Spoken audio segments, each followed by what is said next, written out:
Many activists believe a major stumbling block toward racial equality and social justice may lie in something called white privilege.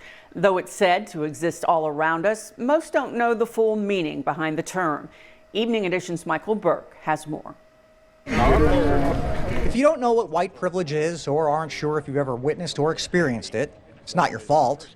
It's probably just because you're white. You asked me earlier this morning if I ever saw examples of white privilege out there, and the truth is I didn't. I couldn't come up with anything that I could readily speak to off the top of my head. There's a reason for that, and this former Lexington detective hit it on the head. And that may be something that I just am not very perceptive to because I'm white, and as a result, I mean, you could call that privilege in and of itself. You could call that the very definition of it. Sarah Fahim runs a foundation called We Run with Wolves, which offers personal and corporate empathy training. White privilege is one of the most enduring forms of privilege. Sarah endured it in a different manner than most.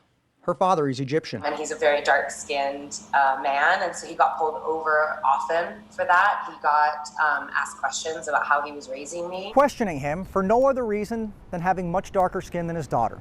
White privilege can come in all forms and fashion, even inside the corner drugstore. And pick up a prescription or toothpaste and tell the cashier that I don't need a receipt or a bag. I think my siblings of color have been trained their whole lives to get that receipt in that bag because they will be asked if they've stolen something. Much the way Sarah's father was questioned about his daughter, gave her a deep understanding of the privilege from both spectrums. People live an existence that is so completely different from yours, you don't actually believe it's happening. Dr. Mark McCoy at SMU in Dallas, Texas agrees. You know, it's like fish in water. Fish don't notice that they're in water. Dr. McCoy got a glimpse into white privilege 2 decades ago. He tweeted about being arrested for accidentally passing a counterfeit bill from an ATM.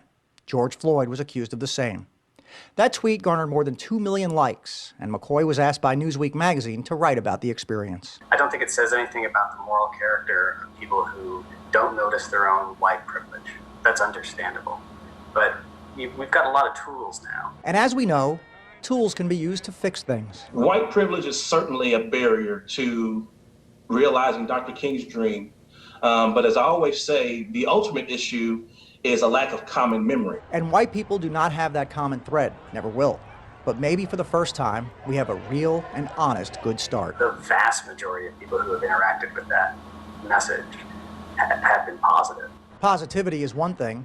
What we really need is understanding, recognition. Most white people don't believe in the history. Most white people don't even believe in the privilege. It means that your hardships and the way that you have suffered is not because of the color of your skin. I am very well aware of what kinds of advantages I have in the world. 2 men, 1 white, 1 black, accused of the same crime. One was just published in Newsweek. The other was eulogized yesterday. You needn't know the whole story to know which was which. That too is white privilege. Michael Burke for Evening Edition. Remember, you can find more coverage of protests in Kentucky and around the world on LEX18.com and get the information wherever you are by downloading the LEX18 News app.